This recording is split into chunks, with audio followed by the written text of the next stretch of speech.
캐나다 오타와의 한 작은 마을 대형 정전 사고가 일어났습니다. 하지만 놀랍게도 이 마을의 절반은 난방이 끊긴 것이 무색하리만치 따뜻했다고 하는데요. 더욱 놀라운 건 피난을 떠난 이웃들을 이 따뜻한 건물들로 받아들이는 진풍경이 벌어졌다는 사실입니다. 이 모든 일의 시작점에는 한국에 이 기술이 있었습니다. 처음엔 아무도 믿지 않았죠. 현지 건축가들은 고개를 저었고 학계에서는 실현 불가능하다며 연구비 지원을 끊었습니다. 하지만 더욱 흥미로운 건 이 모든 변화가 영혼 없는 건축을 한다며 혹평을 받던 23살 건축학도의 우연한 한국 방문에서 시작되었다는 점인데요. 과연 어떻게 2000년 된 한국의 난방 기술이 캐나다의 혹한을 녹이고 한 마을의 운명을 바꿔놓게 된 걸까요? 그리고 이제는 왜 다른 도시들이 앞다투어 이 기술을 배우려 하는 걸까요? 매년 80명의 목숨을 앗아가던 추위와 싸워 이겨낸 놀라운 이야기를 지금 시작합니다. 건축학도라면 누구나 꿈꾸는 순간이 있죠. 자신만의 혁신적인 건물을 설계하고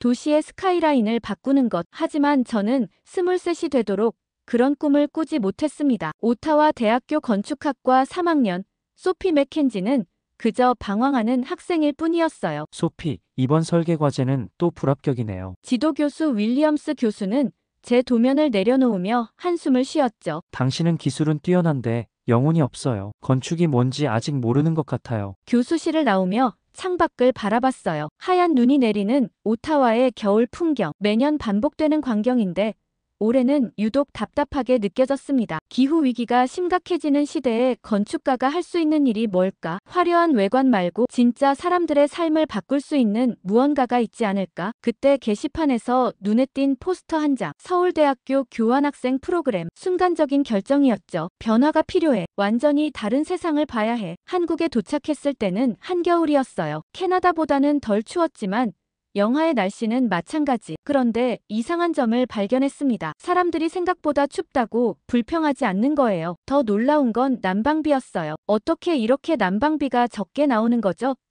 기숙사 룸메이트 민지에게 물었더니 의아한 표정을 지었어요. 보통 수준 아닌가요? 아, 혹시 바닥 난방이 처음이세요? 바닥 난방이요? 네, 온도리오 우리나라 전통 난방 시스템이에요. 민지의 제안으로 주말에 북촌 한옥마을의 게스트하우스를 찾았어요. 마당을 둘러싼 전통 가옥들, 기와 지붕 아래로 피어오르는 하얀 연기. 마치 시간 여행을 온 것 같았죠. 방을 보여드릴게요. 게스트하우스 주인 김할머니가 방으로 안내했어요. 문을 열자 따뜻한 공기가 몸을 감쌌습니다. 신발을 벗고 들어가세요. 바닥이 따뜻하답니다. 조심스레 발을 디뎠는데 놀라운 감각이 전해졌어요. 따뜻하지만 불쾌하지 않은 온기가 발바닥을 통해 전신으로 퍼져나갔거든요. 방 안에는 난방기가 보이지 않았는데도 온 공간이 고르게 따뜻했어요. 정말 혁신적이네요. 어떻게 이런 게 가능한 거죠? 김할머니는 미소를 지으며 방바닥을 두드렸어요. 새로운 게 아니에요. 2000년도 더 된 우리 조상들의 지혜죠. 구들장 아래로 연기가 지나가면서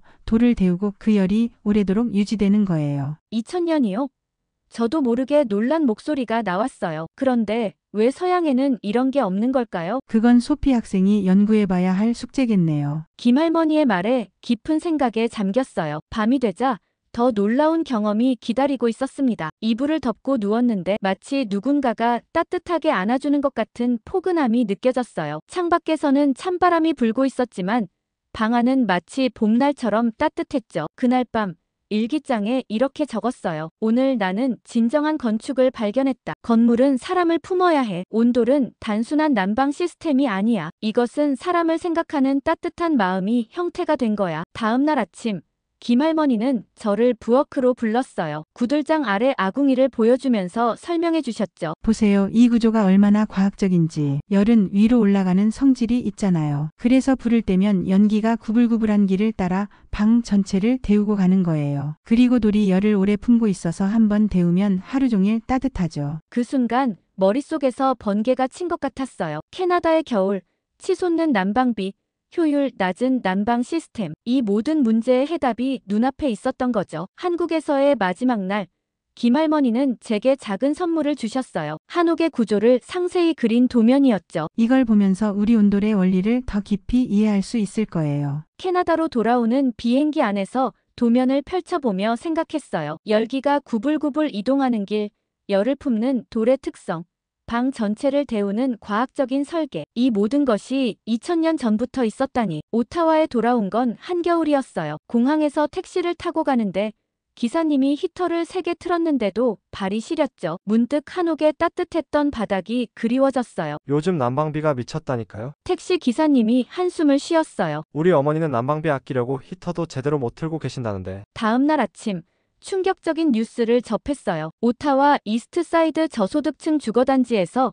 83세 노인 동사. 기사를 읽는 손이 떨렸죠. 난방비를 아끼기 위해 히터를 끄고 지내다 저체온증으로 사망한 것으로 추정됩니다. 이번 겨울 들어 3번째 동사 사고입니다. 즉시 도서관으로 달려갔어요. 캐나다의 동사 관련 통계를 찾아보니 더 끔찍했죠. 매년 평균 80명이 추위 관련 질환으로 사망한다는 겁니다. 그중 대부분이 노인과 저소득층이었어요. 이건 기술의 문제가 아니야. 자리에서 일어나 창밖을 바라봤어요. 부자든 가난한 사람이든 모두가 따뜻하게 지낼 수 있어야 하는데. 다음 날 윌리엄스 교수를 찾아갔어요. 교수님, 졸업 프로젝트 주제를 정했습니다. 오, 드디어 어떤 건물을 설계하고 싶은데요. 건물이 아니라 시스템입니다. 캐나다 기후에 맞는 현대식 온돌 시스템이요. 윌리엄스 교수는 의아한 표정을 지었어요. 바닥 난방 말씀하시는 건가요? 그거야 이미 있잖아요. 아니요, 교수님. 현대의 바닥 난방은 온돌의 진정한 가치를 놓치고 있어요. 전기로 데우는 방식은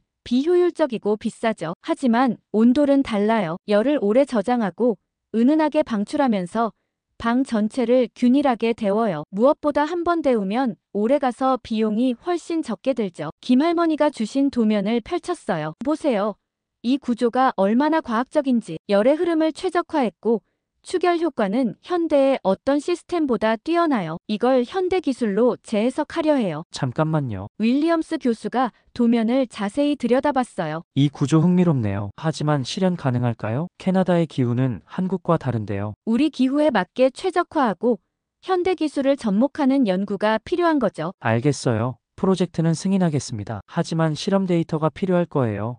이론만으로는 부족해요. 연구실로 돌아와 자료를 찾아보기 시작했어요. 온돌의 역사, 과학적 원리, 연력학. 그러다 작은 신문 기사를 발견했죠. 지난해 오타와 시의 겨울철 평균 난방비, 가구당 월 한 달 월급의 상당 부분을 차지하는 육박. 이대로는 안 돼. 결심했어요. 이건 단순한 졸업 프로젝트가 아니었어요. 누군가의 생명과 직결된 문제였으니까요. 도서관에서 밤을 새워가며 연구했어요. 온돌의 원리를 현대화하는 방법, 캐나다의 혹한에 맞는 설계. 그러다 문득 깨달았죠. 제가 찾던 영혼 있는 건축이 바로 이거였던 거예요. 일주일 후 윌리엄스 교수님께 첫 번째 설계안을 보여드렸어요. 흥미로운데요?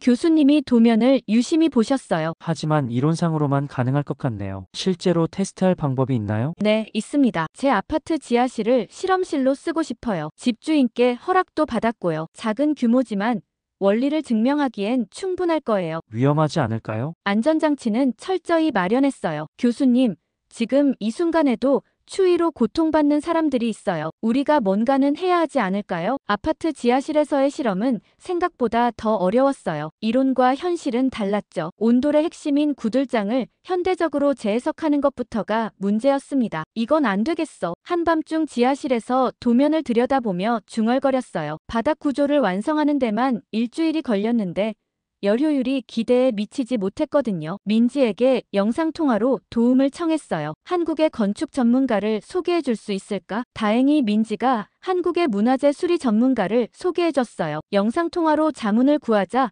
따뜻한 목소리로 조언해 주셨죠. 구들장의 핵심은 열의 흐름을 자연스럽게 유도하는 거예요. 지금 설계는 너무 기계적입니다. 전문가의 조언을 따라 설계를 수정했어요. 하지만 또 다른 문제가 기다리고 있었죠. 캐나다의 목조 주택 구조는 한국의 한옥과 달랐어요. 화재 위험도 컸고 하중을 견디는 것도 문제였죠. 망했다. 두 번째 실험에서 바닥 구조가 무너졌을 때 절망감이 밀려왔어요. 집주인이 놀라서 뛰어왔죠. 소피 괜찮아? 무슨 소리였어? 죄송해요. 실험이 실패했어요. 더 이상은 안 돼. 다른 곳을 알아봐. 연구실로 돌아와 보니 더 나쁜 소식이 기다리고 있었어요. 연구비 지원이 끊긴다는 통보였죠. 혁신적이지만 실현 가능성이 낮다는 평가였어요. 이대로 포기할 순 없어. 도서관에서 밤을 새우며 대안을 찾았어요. 그러다 우연히 캐나다 양조업의 역사라는 책을 발견했죠. 19세기 퀘벡의 양조장들은 대부분 석조 건물이었다는 내용이 눈에 띄었어요. 석조 건물, 이거야. 그 순간 머릿속이 환해졌어요. 석재는 열을 품는 성질이 뛰어나죠. 한옥의 구들장처럼요. 마침 다음 날이 양조업계 박람회였어요. 윌리엄스 교수님께 양해를 구하고 퀘벡으로 향했죠. 박람회장에서 우연히 마주친 건 오래된 양조장 메이플 브루어리의 주인 피에르였어요. 겨울철 난방비가 골치예요. 오래된 건물이라 단열이 취약하거든요. 직원들도 추워서 불편해하고 피에르의 말을 듣자 가슴이 뛰었어요. 혹시 새로운 난방 시스템을 시험해볼 생각 없으세요? 새로운 시스템이요? 네, 한국의 전통 난방 기술을 현대화한 거예요. 석조 건물에 최적화되어 있죠. 실패하면 무상으로 철거해드리고요. 피에르는 의심스러운 눈빛이었어요. 학생이 그런 걸 할 수 있나요? 도면을 꺼내 설명했어요. 구들장의 원리 열 흐름의 최적화, 현대적 안전장치까지. 피에르의 눈빛이 점점 달라졌죠. 흥미롭네요. 하지만 비용이. 제가 연구과제로 진행할 수 있어요. 대학에서 지원받을 수 있고요. 정말요? 그럼 한번 시도해 볼까요? 계약서에 서명하는 순간 두려움과 설렘이 교차했어요. 이게 마지막 기회라는 걸 알았거든요. 연구실로 돌아와 윌리엄스 교수님께 보고했어요. 양조장이요? 규모가 너무 크지 않나요? 오히려 좋아요. 석조 건물이라 온돌의 장점을 극대화할 수 있어요. 게다가 양조 과정에서 나오는 폐열도 활용할 수 있고요. 교수님은 잠시 생각에 잠기더니 말씀하셨어요. 좋아요. 하지만 이번이 마지막이에요. 실패하면 프로젝트는 여기서 끝내야 해요. 알겠습니다. 제 목소리에는 더 이상 망설임이 없었어요. 이제 모든 게 걸린 실험이 시작된 거니까요. 차가운 가을바람이 불던 날 양조장 공사가 시작됐어요. 첫날부터 행운이 따랐죠. 오래된 양조장의 벽이 한옥의 구들장처럼 두껍고 단단했거든요. 이런 벽은 열을 오래 품는답니다. 여기가 제 증조 할아버지 때부터 있던 저장고예요. 피에르가 자랑스럽게 말했어요. 완벽해요. 이 공간이라면 분명 성공할 수 있을 거예요. 공사는 생각보다 힘들었어요. 하지만 매일 조금씩 앞으로 나아갔죠. 특별했던 건 양조장에서 나오는 따뜻한 열을 그대로 활용한 거예요. 맥주를 만들 때 나오는 열을 바닥으로 보내는 방식이었죠. 그동안 그냥 버려지던 열을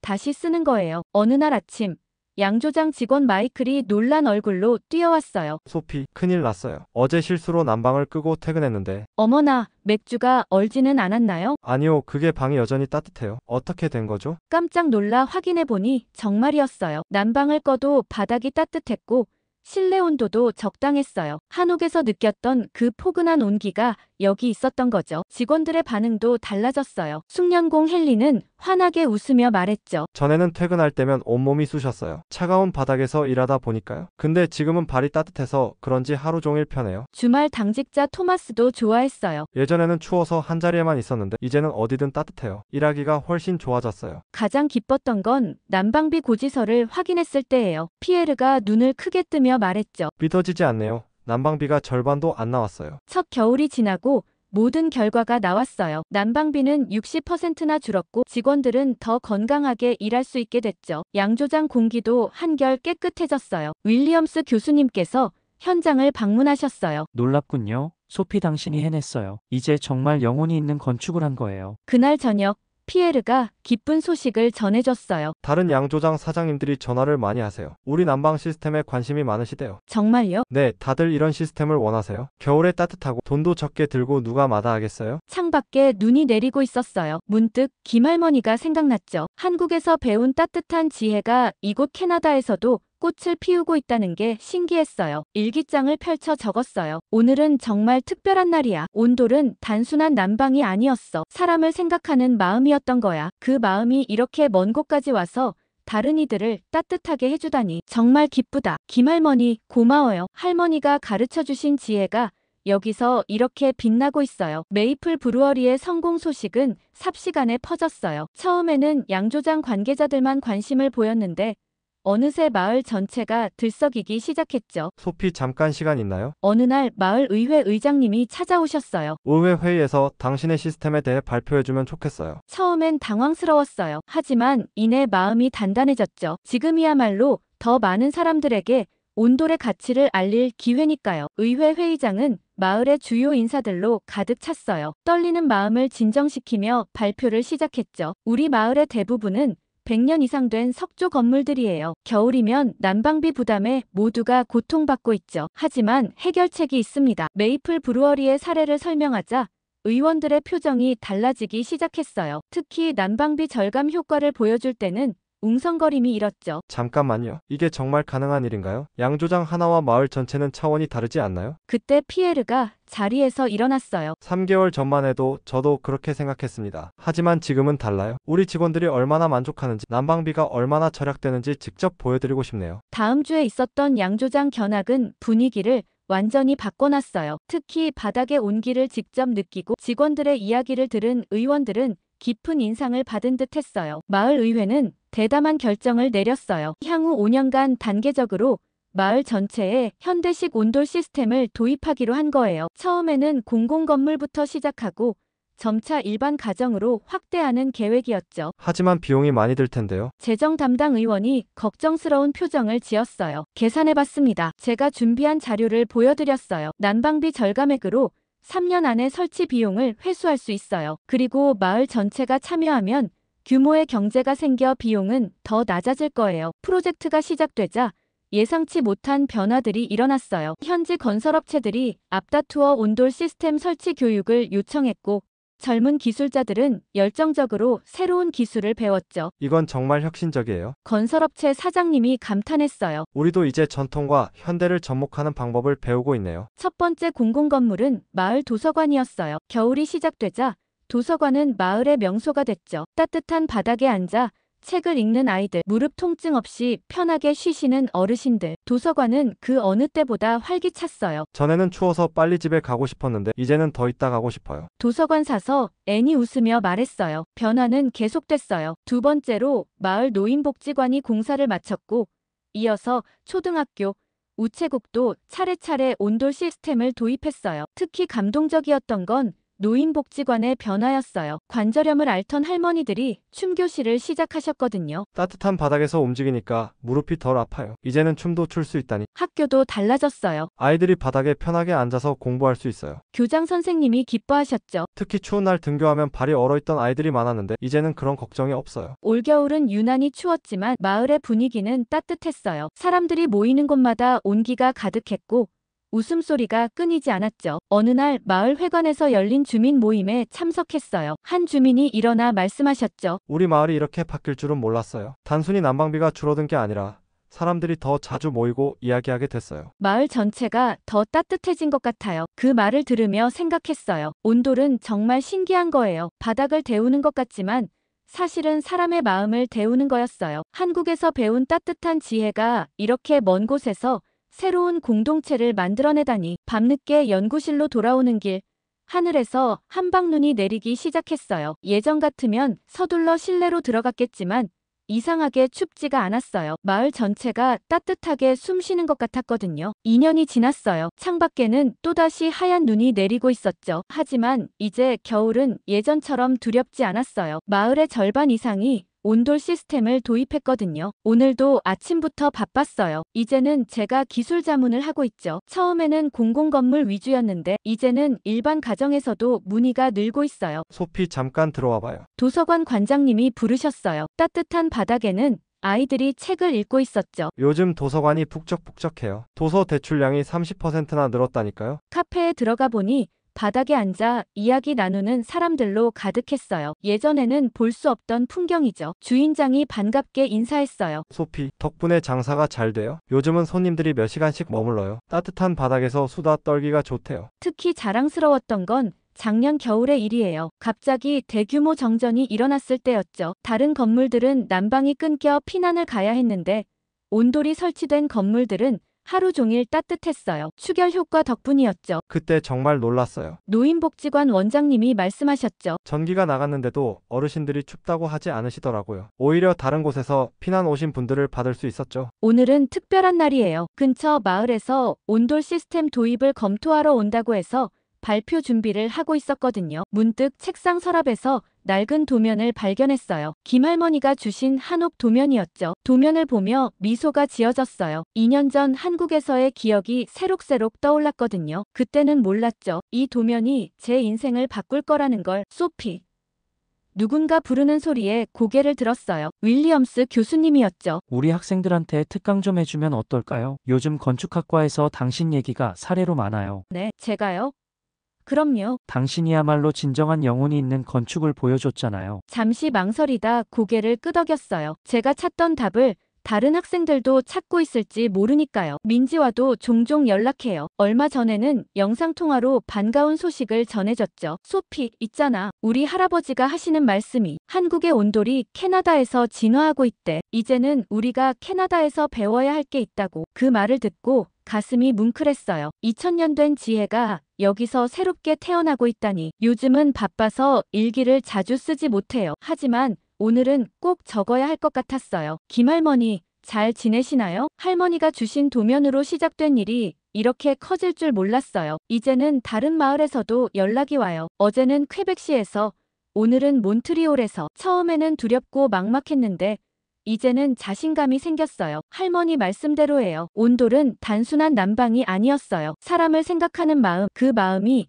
우리 마을을 바꾸고 있어요. 얼마 전에는 재미있는 일이 있었어요. 한 할머니께서 저를 붙잡고 이렇게 말씀하시더라고요. 이제는 겨울이 두렵지 않다고. 그 말씀을 듣는데 눈물이 났어요. 제가 처음 한옥에서 느꼈던 그 따뜻함을 이제는 다른 사람들도 느끼고 있다는 게 너무 기뻤거든요. 할머니, 기억나세요? 제가 처음 온돌방에 들어갔을 때 할머니께서 하신 말씀, 새로운 게 아니라 2000년도 더 된 우리 조상들의 지혜라고요. 그 지혜가 이제 캐나다의 추운 겨울을 녹이고 있어요. 정말 자랑스러워요. 일기를 쓰다 말고 창밖을 바라봤어요. 한방눈이 내리고 있었지만 마을은 따뜻했어요. 길거리 여기저기서 들리는 웃음소리, 카페에 모여 앉은 사람들, 도서관에서 책 읽는 아이들. 우리 마을은 이제 겨울에도 봄처럼 따뜻해요. 문득 윌리엄스 교수님이 처음 하신 말씀이 떠올랐어요. 건축에는 영혼이 있어야 한다고. 이제야 그 말씀의 의미를 진정으로 이해할 것 같아요. 건축은 결국 사람을 위한 거니까요. 그리고 저는 앞으로도 계속 사람을 따뜻하게 하는 건축을 하고 싶어요.